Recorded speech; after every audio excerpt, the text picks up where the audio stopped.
Hello and welcome to Tuesday Tailgate. I'm your host, Jeremy Daves. It's Tuesday Tailgate. We're giving you all the highlights around Montgomery County High School football, Clarksville, Tennessee. This episode will begin with a couple of packages that we got around Clarksville High. We're going to start off at Overton High with Ethan Smith, Clarksville versus Overton. Ethan, what you got for us? Well, despite giving up 2 touchdowns, it was all Wildcats the entire night. They cruised to a 21-0 lead right before the half. A little bit of miscues before the ending of that to get a touchdown from the opposing Bobcats. However, the final score ringing 35-14 here at Overton. Wildcats on the road in Nashville facing off against the Bobcats of John Overton. First quarter, about 7 minutes left here. It's going to be a handoff to senior running back Bryson Ellington. And watch as the big man splits through the defense and will score this one. Cats go up 6-0. They miss the PAT. Next offensive possession for the Wildcats. Pledger rolls to his right, fires in. Jamarcus Watkins will walk into the end zone for the touchdown. CHS gets a 2-point conversion. They're up 14-0 in the first quarter. Then how about this mayhem? Ensuing kickoff. Owen Richards places it all the way down at the 3-yard line, scooped up by the Wildcats. They take over from there, easily punch one in for another score. They go up 21-0, but right before the half comes to a close, how about this? Overton swings one out. Look, good little pitch and catch here between quarterback and wide receiver. Diving in, touchdown called for Overton. However, the second half was all Wildcats. How about CHS getting out here? You're going to see them up 28-7, and then adding the insult to injury, this is Caden Pledger dropping back to pass. A 28-yard strike to senior receiver Kanan Orton. And CHS, they're in cruise control. They go on to win this one 35-14. Head coach Isaac Shelby had this to say about the victory and the chance to get back home next week. I think we're just making less mistakes. So the number one thing I put on the sheet today was to win a game, you can't lose the game. And we didn't do stupid stuff that caused us to lose the game. A lot of the kids, they can't get here because it's all the way on the other side. A lot of kids are saying good luck in school today. I know we'll have that stadium full like we always do. It's just really, really good. The Wildcats will return back home next week as they face off against McGavick at Hilda J. Richardson. It ends a 3-game road trip. The Wildcats are ready, though, to improve to 3-0 in region play. Reporting in Nashville, I'm Ethan Schmidt. Next up, we'll go to Rossview High with Mario Bedingfield and Jiho Jichon. Mario, what you got? I'm Mario Bedingfield reporting from Rossview High School. Final score of this one, Hendersonville 33, Rossview 14. Rossview had chances in this game, couldn't capitalize at the end of the half, or excuse me, at the end of the game, as there were some mistakes and some turnovers on Rossview's end that stranded them from getting anything out of this game. And Hendersonville, 2 touchdowns by Aiden Meadows and 3 field goals in the first half by Gardner Olson, as Hendersonville rolled in this one from the outset. 33-14, I'm Mario Bedingfield reporting.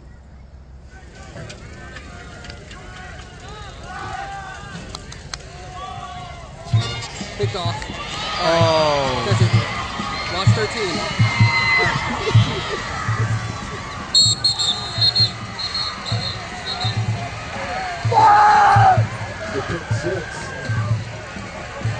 All right, we now go to Montgomery Central, where Malik Peterson for the Crosstown Showdown with the Indians and the Vikings. Malik, what do you got for us? Friday Night Lights in Cunningham. Montgomery Central hosting Northwest in a hard-hitting matchup. Both teams looked to the ground game early. Central moved the chains with steady runs, but Northwest DeMarcus Andrews answered with chunk plays to set the tone for the Vikings.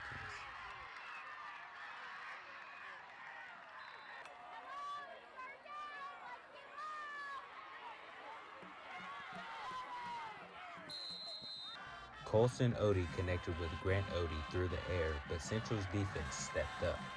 Braden Santavallelag jumped the route for an interception on the return. That was the story early. Yards gained, then drives stalled by penalties and tough defense on both sides. Finally, though, Andrews broke through cruising in for the game's first touchdown on a punt return. Quarterback Jackson Hazel showed off his arm with a deep completion downfield. A bit later in the action, DeMarcus Andrews broke free for a 61-yard touchdown run. Hazel had a strong night through the air, and Andrews was unstoppable on the ground. Central tried to rally through the air, making several attempts to move downfield, including these two completions from Colson Odie to Carson Lancaster, but their efforts ultimately came up short.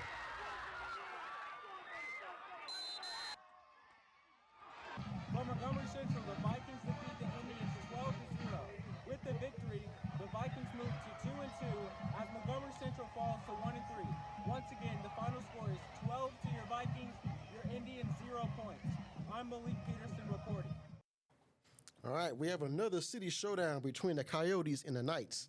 Kyron Washington, what do you got for us? Hello, I'm Kyron Washington. I'm here at West Creek High School where they are playing the Kenwood Knights.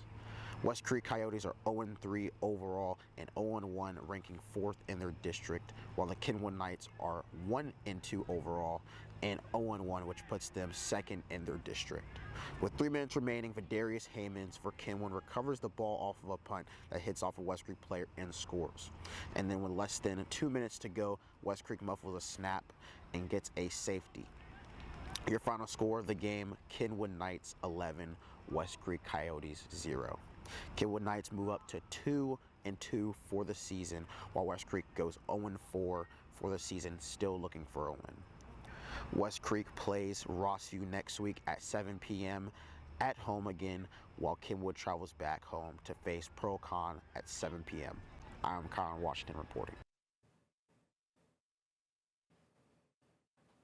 All right, lastly, we go to Clarksville Academy, where they take on the powerhouse, Nashville Christian, where David Parks is running this game. So, David Parks, what do you got for us? My name is David Parks, and today I'm here at Simpson Field at the Clarksville Academy Complex, where the 2-1 Clarksville Academy Cougars host the undefeated Nashville Christian Eagles under the lights. The Eagles ran away in this one-sided affair with a dominant 58-0 win over the Cougars. The Eagles set the tone early in the first quarter with big plays both in the air and on the ground. By halftime, the Eagles had already built a commanding lead, and they didn't stop in the second half. Nashville Christian's quarterback, number 5, Tate Mathis, led the offense in fashion with 4 passing touchdowns. The Cougars fought hard for momentum, but the Eagles' pressure was too much for them to handle. The Eagles' defense was anywhere the ball was, which caused trouble for the Cougars. With this huge victory tonight, the Eagles remain undefeated on the season, and the Cougars fall to 2-2 on the season. The Eagles build on their confidence moving forward, while the Cougars look to bounce back in their next matchup on the road against Friendship Christian. Again, the final score here at Simpson Field, Nashville Christian Eagles 58, Clarksville Academy Cougars 0. The rest of the scores around Montgomery County. Clarksville High, Overton, Clarksville 35, Overton 14. Hendersonville beats Rossview 33-14. Kirkwood over Northeast 28-12. Northwest over Montgomery Central 12-0. Kenwood over West Creek 11-0. And Nashville Christian 57, Clarksville Academy 0. Hey, when we come back, we'll transition to the Austin Peay Athletics with our Meet the Gov segment. This week, Tristan Gonzalez sits down with former Govs DB legend Isaiah Norman. Coming up here next on Tuesday Tailgate. From the start of an Austin Peay student's journey, they expect more. They expect to gain real-world experiences to set them apart. So we give it to them. We provide them with the knowledge to become sought-after artists. They realize their work elevates our world. They realize dreams become reality. So when our graduates look back, they'll see it all starts at Austin Peay. Good afternoon and welcome to Govs Talk. I'm Tristan Gonzalez, today here with Austin Peay legend Isaiah Norman. Isaiah, how you doing today? I'm doing good, bro. How about yourself? I'm doing fantastic. So what we want to get the audience to know is a little bit about yourself, a little bit of your backstory. So if you can for me, take me through what brought you to Austin Peay and when that was? Back in 2017 is when I committed here. Funny story, we were the losing team in college football when I committed. So when I committed, everybody was wondering what I was doing and why I was committing. But it was because I believed in what we had going on here, and I believed that I could be a part of something to turn it around. And so when I came, I was actually committed to SEMO. Okay. And head coach at the time was Coach Healy. And he called me, he was saying, I just think you didn't make the right choice in your heart. And it was crazy because I didn't. And so I was like, this man got something going on that I don't know about. And he was also the only coach that came and saw me on his birthday. He came to Memphis to see me because I'm from Memphis. Okay. He came down to Memphis to see me on my birthday. And he was the only head coach to do that. So like I tell kids when they get recruited, like go somewhere that they really want. Yeah, go somewhere that they really want you. Like if you talk to the head coach, they really want you. If you don't talk to the head coach, then they don't really want nothing to do with you. So that's what brought me here. What was it like coming in to the program then when it's in a time of turmoil, there's a lot of disarray going on, and you got this coach that believes in you, wants you to be a part of the turnaround. What was that like coming in and kind of building it up from the ground? It takes a lot of commitment and faith in what you do as a player, because I believe that I was the type of player that I was good enough to help turn the program around. And once you get a lot of players that come in and think the same thing, then ultimately what happens. Like Contagious. We came in and I think we won 8 games that season. We got snubbed to the playoffs that year. But yeah, they haven't won a game in like 2 or 3 years prior to when we got there in my class. So like everybody was wondering, like, how could you do that? How, don't you care about your future? Like, why would you go there? And I was just like, y'all don't know like what type of commitment I have. Like I love football and I love a challenge. So like, why go somewhere when it's easy? When it's easy, it's not worth it. When it's hard, it's worth it. So like. And it paid off, right? It paid off. Turned the program around, and yeah. There we go. So after you leave Austin Peay, what's your journey looked like since then? So you're a great player here. Mm-hmm. Where did you go after graduation, after you finished playing for Austin Peay? So after I graduated, I had an extra year because of COVID. Okay. So I had one more year, and I transferred to FBS school, Marshall University. Okay. I went and played it. Yeah, I went and played up there at Marshall. We beat Notre Dame, number 8. Okay. I got to put that out there because that was turned. That happened. We beat Notre Dame, and then after that, I was an undrafted free agent to the Chiefs in 2023. Okay. And I played there. I did training camp, OTAs, rookie minicamp. I did all that. And then once the preseason ended, I got cut. So once I got cut, I went back home, kind of just confused on what to do with my life. I started working because I just didn't know what to do. Like I still wanted to play football. So in 2024, I got a call from Winnipeg up in Canada. Okay. And I went up there to play Canadian football for about a month. Went to try it up there too. Just didn't work out. It just wasn't in the cards for me to keep playing. So I decided to come back here and get my master's. So that's why I'm back here. Perfect. We're happy to have you back, obviously. But what was it like when you get to Kansas City? This is a team that, since Patrick Mahomes took over as a starter, they've been dominant. So you're around true pros, competitive environment. The standard is Super Bowls. What was it like to get a phone call from a team, that's at the top of the league? Everyone wants to be there. What was it like to be around those guys, to be around those pros, to see how they operate every day? It was something I couldn't even dream of in my dreams as a kid. Like, you be around them, you see why they're so great. Like I'm watching Travis Kelce catching balls in the middle of meetings and training camp. You know how rugged training camp is. Like, it's just like how it is in college almost. You're there from 9 a.m. to 9 p.m. Like you only get one break throughout the day. But he catching balls throughout meetings, like Patrick Mahomes throwing extra passes. Like, bro, it was so crazy because the championship contagion was so contagious. The championship culture was so contagious that you had no choice. And then I came from a team that we won championships. Really, everywhere I went, we had championship mindset. So I just fit right in, and it was just a dream come true, honestly. So I couldn't ask for any better. Like even though I wanted to play longer, I'm still blessed and to have an opportunity to even be there and put a jersey on. So. Absolutely. Well, you left your mark on the school. You left your mark on everyone who's met you so far. Appreciate I thank that, you for your man. time today. Thank you for your story. And that'll be all for us today. Thank you for tuning in. Join us next week for another iteration of Meet the Govs. Thank you, Tristan Gonzalez, again with Austin Peay legend Isaiah Norman. Thank you. Your unforgettable experience. Be a part of a community of champions. There's a place for you in our winning legacy. Feel the synergy of the Governor's Pride. Create memories and victories that will last a lifetime. Your victory starts here. From the start of an Austin Peay student's journey, they expect more. They expect to gain real-world experiences to set them apart. So we give it to them. We provide them with the knowledge to become sought-after artists. They realize their work elevates our world. They realize dreams become reality. So when our graduates look back, they'll see it all starts at Austin Peay. Welcome back to Tuesday Tailgate, and joining me now is Aiden Davis. He is a sports communication major here at Austin Peay, and he is the voice of Clarksville High Wildcats. Now, before we get to the recap of the Clarksville Wildcats, let's tell the viewers, the background about you. Who are you? But it's not like that, but hey, let's tell who you are. My name is Aiden. I've been a Clarksville guy for most of my life. Proud Clarksville High School alumni. I'm the play-by-play announcer through Middle Tennessee Sports, so very grateful for everything that they do over there, and I'm happy to be here. So I got to ask, you played football at Austin? Not Austin, but you played football at Clarksville High, right? Indeed, I did. What did you play? I played wide receiver. You got some highlights? No highlights. If you watch any Clarksville High School football games, you know the receivers are glorified offensive linemen, but we love it. Okay.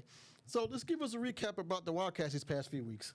So the Wildcats, they started off pretty rough. 0-2 to start this season. You play two really, really great programs. And Blackman, who's right now ranked number 19 in the state. That's right, yes. Then you have Springfield, who's a juggernaut of a program every year. Then you get into some of the region play, and you play Rossview, you play Overton, and you absolutely mop the floor with your competition. There's a lot of optimism going forward with this Clarksville High School schedule. Okay, now, you said you know a lot about the Clarksville area. I've done a little bit, filming with the National Metro Schools. So I see you got Antioch on here, you got McGavick, you got Cane Ridge. Oh, you just beat Overton. Talk about, some of the other teams that you think that will be maybe some type of competition with you guys. Within the city? Within the city or the region, or, I'm looking at it here, I'm like, I probably can see Antioch. Because, you guys, I predict you guys will win first, but I'm looking at the other teams. Tell me about some of the other teams you think that can give you guys a run. I think that if you look at Week 9, that's when Clarksville High will play Antioch. It'll be at home for the Wildcats, so I think you give a little bit of advantage there at that beautiful Hilda J. Richardson field. Within the city, they had to change the regions for a reason. Yeah. Because Clarksville High School went undefeated with them. Okay. So you guys play McGavick this Friday. So let's talk about what y'all game planning for McGavick. McGavick is a metro school. The metro school is always going to have a lot of athletes. They're going to try to press you. You're going to look for them to try to throw the ball around a lot.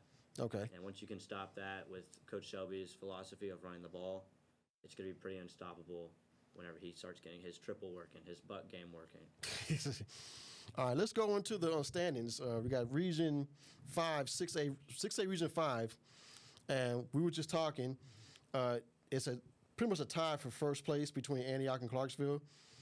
In the region, they got Antioch at 4-0. You guys, you lost the 2 games to Blackman and lost to Springfield. Then you got McGavick at 1-3. You got Cane Ridge at 1-2. You got Overton at 1-3, and then Rossview 0-4, West Creek 0-4. What's your take on the standings for Region 6A? I think you look at the top 2 teams there. It's Antioch and Clarksville. It's pretty much a toss-up at this point. We'll see later on in the season how it's starting to look in terms of standings once you get to Week 9. But that Week 9 game, circle your calendars. That's going to determine the region. Okay. Let's shift things up a little bit. Let's go into the 5A Region 7, where Kirkwood is in first place at 4-0. Henry County, 1-0. They played less games, 1-2, but they played fewer games. Dixon County is 3-1. We got Northwest at 2-2, Kenwood at 2-2, and Northeast at 2-2. Give us your take on the standings on the 5A Region 7. So this, if I'm not mistaken, this should be the third year of Kirkwood High School. Yes, that's right. Great start for them, honestly. It's a little bit of a weaker region in turn if you look at the 6A regions, but they're doing a really good job over there at Kirkwood. Okay. Now we go to Class 4A Region 5, and I call that the Montgomery Central region. That's the only Clarksville school in the region. Marshall County is at 2-2. Montgomery Central is at 1-3. You got Battle Creek at 1-3. Creekwood 0-4, and Spring Hill 0-3. What do you see Montgomery Central win on this region? So Montgomery Central likes to throw the ball around a lot, so they can either light up the scoreboard some games, and some games it goes the absolute opposite direction for them. So Montgomery Central, if they're able to start passing the ball and be efficient in doing so, then I think that region's theirs. Okay, and then we have the Class A Division II Middle Region, and we know how that's going to look. Nashville Christian, the way they beat up on Clarksville Academy, they might run through this region. You got Nashville Christian at 4-0, Franklin Christian 3-1, Ezel Harding 2-2, Friendship Christian 3-1, DCA 2-2, Clarksville Academy 2-2, Mount Juliet Christian 0-4, and Zion Christian 0-4. I still got to ask you, where do you see Clarksville Academy landing on the region? I mean, it looks like they're going to end up at the bottom half of it. I mean, these are just some powerhouse schools in Nashville Christian and Franklin Christian, schools that are going to be in contention for a state championship. It's unfair to them that they have to be in this region. Well, unfair, you say. All right. So we're going to come up with the next week's games, and we'll pull that up. In next week's games, we have McGavick at Clarksville. But what we're going to do, we're going to name the next week's matchups, and I'm going to ask you your predictions on these teams, okay? So next week we got McGavick at Clarksville, Rossview at West Creek, Lawson at Northeast, Dixon County at Northwest, Pearl-Carn at Kenwood, East Robinson at Kirkwood, Montgomery Central at Hickman County, Clarksville Academy at Friendship Christian. So let's start off with your school, McGavick. I know we talked about this. We still got to give them something. McGavick at Clarksville. What's your prediction on this? So Clarksville is going to be looking to stay undefeated in the region, especially after starting out slow in the year. They were ranked, I think it was top 25 at the beginning of the year. They've now fallen in the rankings to around that 50 mark. I think Clarksville High, what they're really looking for is just staying good in the region, and I think they're going to continue on against McGavick, who in the past we've seen a lot of good McGavick teams, but this year not so much.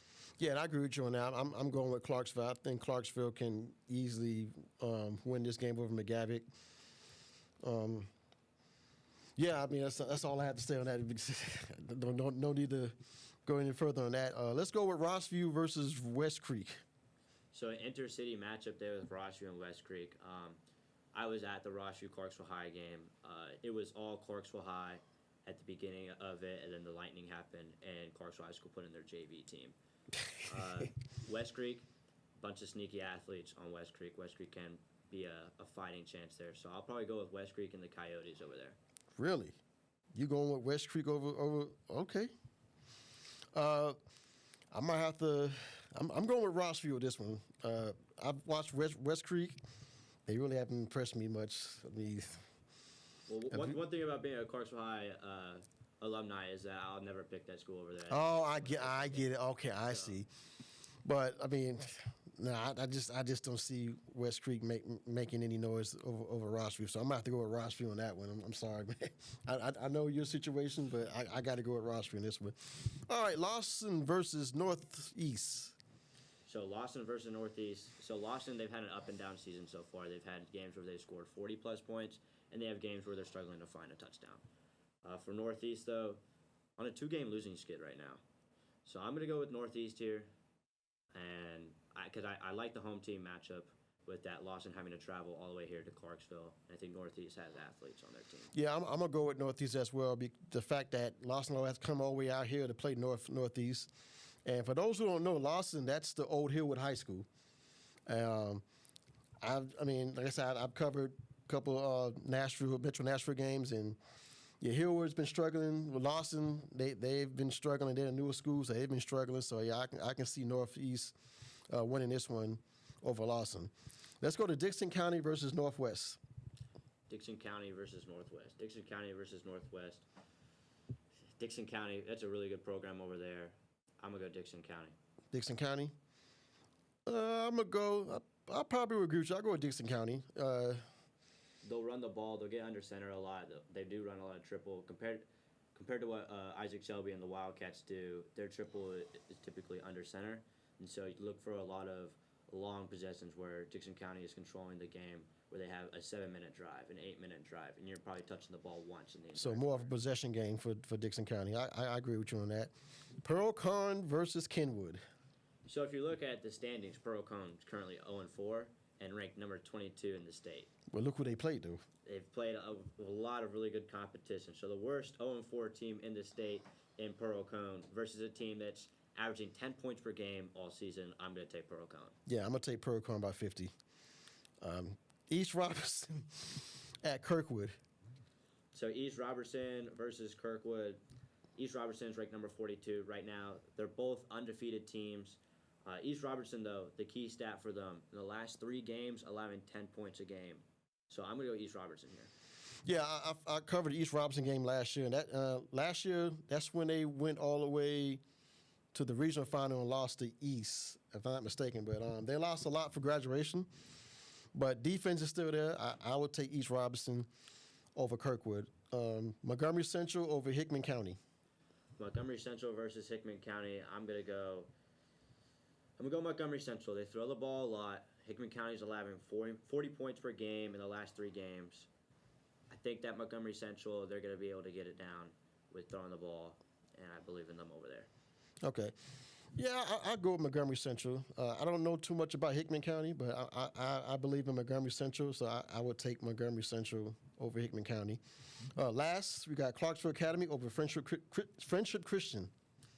So Clarksville Academy versus Friendship Christian. I'm going to go Friendship Christian here. Friendship Christian. I might take Clarksville Academy. I think Clarksville Academy can win this over Friendship Christian. Yeah, you got anything else you?